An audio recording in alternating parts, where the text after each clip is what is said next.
Hi there, this is Jason DeSalvo from Federa Guitars, and today we're going to be working on routine bass maintenance and string installation. So I have with me one of my trusty Monarch 4s. This is one of my personal basses. I'm going to take you through the process of what I would do on a routine basis to make sure that my bass is taken care of. Now, in the other segment that we did, we dealt with setup, we dealt with truss rod adjustments, all the different adjustments you have to make. This is just dealing with what you do for routine care and how you change your strings, all right? So first thing I do when I'm ready to change my strings, I detune them a little bit. I cut my strings off to save time, okay? I cut them one at a time, okay? There's a myth that if you do this, you're gonna harm your instrument. You notice that I did detune them first, right? If I didn't, they would go flying all over the place. So I detune them a couple. This is the fastest way to do it. You can also, just wind them down off the tuning heads or off the machine heads, but this saves time. Okay, so we've removed our strings. I also want to pause and go over really quickly what we're going to need from here on out in the process. We're going to need mineral oil, right? So we're going to use this for lubricating and preserving our fingerboard. We're going to need some paper towel to apply the mineral oil. We're going to need a nice, clean, soft rag to remove the mineral oil. Obviously a rag that you don't mind trashing. You'll need another soft rag that allows you to wipe down the body of the bass. Either a water mister or what I like is this Fender Megwire's Mist and Wipe Finish Enhancer. I really like this product, okay? If you have an active electronics bass, you'll need the batteries to replace whether you have one or two. Large Phillip head screwdriver or whatever you have that fits the size of the screws that hold your bridge in place. And this kind of pliers, okay, that allows you to have a little bit of space in there. You already saw me use these. These cut the strings. All right, so I've just taken my strings off. And the next thing I'm going to do is I'm going to take my mineral oil,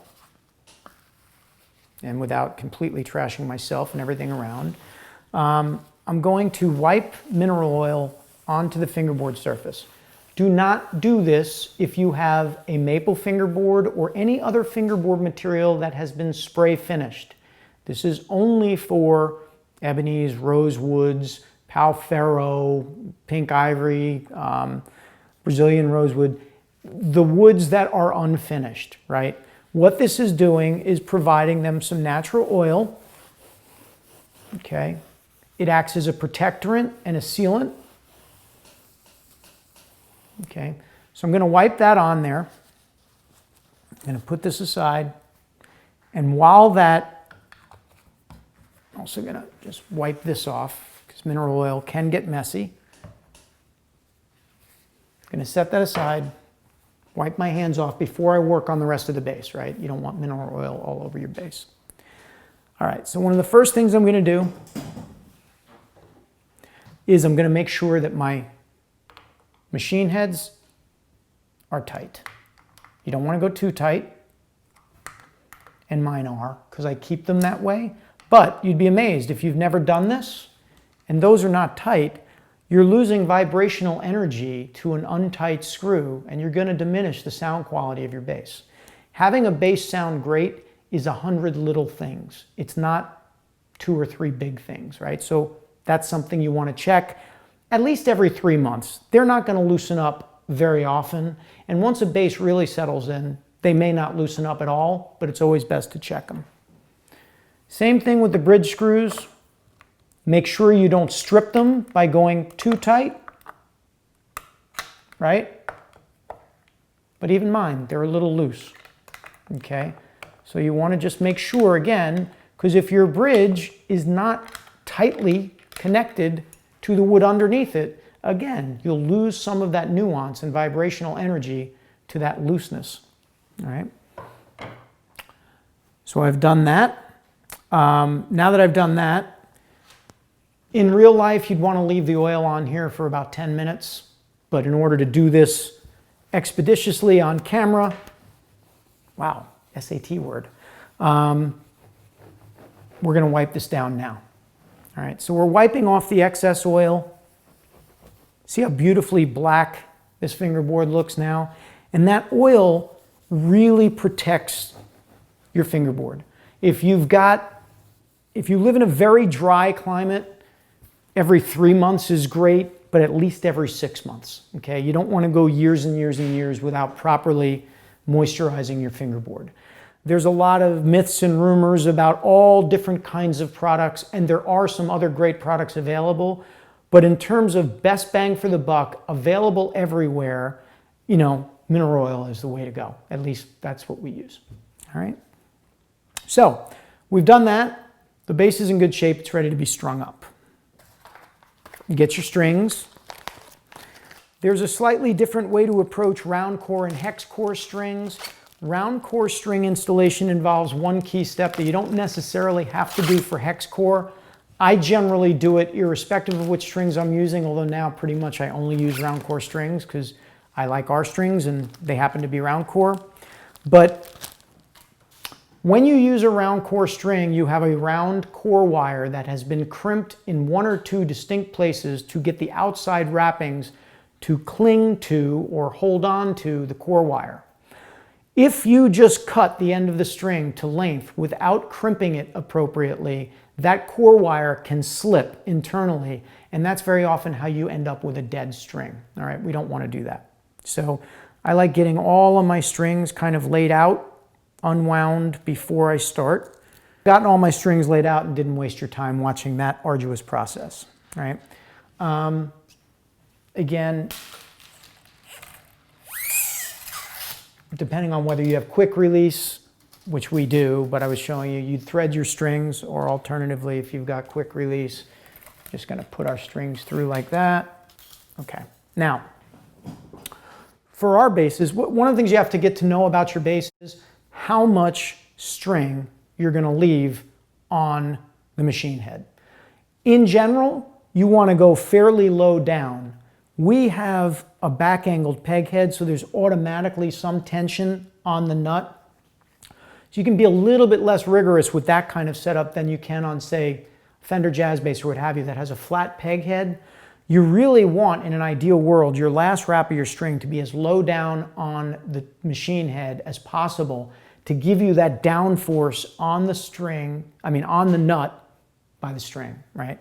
So I happen to know, as a rule of thumb for my bass, I basically know that this length from here to the center of here is how much string I need to leave. Figure out what yours is, remember it with some easy to use way like that, and then you just do it the same way every time. All proper maintenance and setup is based on replicating things repeatedly. So this is what I was talking about crimping the string. See the way I bend it really tightly? And I'm going to cut it after the bend. By crimping it that way, that core wire is still engaged against the outer wraps. If I just cut it straight, that core wire could disengage and make my string dead. Very important on round wound strings. As a matter of fact, essential. Do it on hex core too. It's a good habit to get into. It takes an extra 3 seconds. Why not do that? So I'm going to just tighten this up. I'll do one more string. We'll cut away and then we'll come back and I'll show you the rest of the process. I don't go in order in terms of putting the strings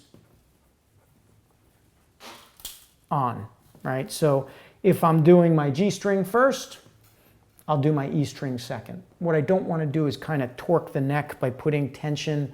You know, we put the G string on, then the D string and bring them up to tension. I don't want to give any reason for kind of bad things to happen to a neck. So G string, then E, or alternatively kind of D string, then A, whatever your process is, but you want to kind of keep tension balanced across the neck. So again, remember, I'm going to measure.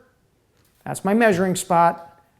Then I'm going to crimp as hard as I reasonably can. I want as much of a complete angle there as I can, and I'm going to cut after the crimp. right? So it actually leaves a last little bit of the bend. That's what you want to do to keep your round core wire adhered to the outside wrap. And I've got all the strings on here, and you can see how they're coming down nicely towards the bottom of the machine head. They're nice, evenly wrapped. Now, I haven't done anything else, so I'm going to pick the bass up, put it in playing position, pick my fingers, 2 fingers beneath them, and gently stretch them. Don't want to pull them as hard as you can, but you want to basically prematurely age them a little bit, right? Because when you put a new set of strings on, you don't want to be going through that first 15 minutes where you're having to tune up every 30 seconds because every time you play, the string's stretching. So we go through that process that I just showed you. Now this bass was properly set up in our last segment, okay? So the next step is for me to tune it up to pitch. All right, so we've got it. So we're in tune, okay? The next step in the process is play the bass for a little while. I'm not going to do it on camera. Get the strings, 5 or 10 minutes, just playing the bass, then tune again, okay? So I just played for 5 or 10 minutes. I retune. At that point, holding under the string here with your thumb here, because what you're trying to do is not damage your pickup cover, especially if you have a bass with a nice wood pickup cover. Press down to make a defined witness point on each string on the bridge, right? So you actually are trying to bend that string so that it's not floating over the bridge saddle, it's actually bent over the bridge saddle.